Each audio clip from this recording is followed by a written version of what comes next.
اور ایک سوال آیا کہ وہ کن حالات میں غسل واجب ہوتا ہے. آپ کو معلوم ہے کہ کن حالات میں غسل واجب ہوتا ہے. سب سے پہلے بات تو یہ ہے کہ جب انسان کا جو خروج ہوتا ہے، جب انسان کا جو مادہ وہ خارج ہوتا ہے تو تب اس پہ غسل واجب ہو جاتا ہے.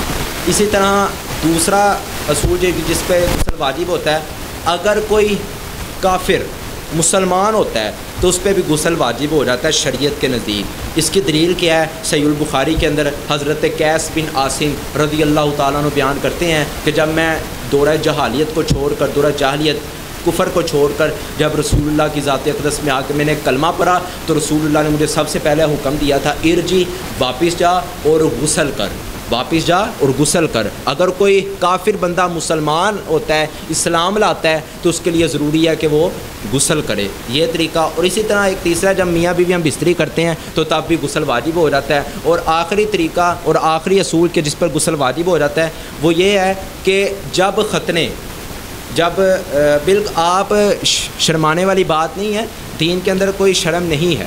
میں واضح آپ کے سامنے مسئلے پیش کروں گا. اب دو ختنے ہیں، ایک انسان کا ختنہ ہے، ایک مرد کا ختنہ ہے، اور ایک اس کی بیوی کا ختنہ ہے. شرمگاہیں ہیں. اب شرمگاہ آپس میں مل جاتی ہے. اب کب اس پہ غسل واجب ہوگا؟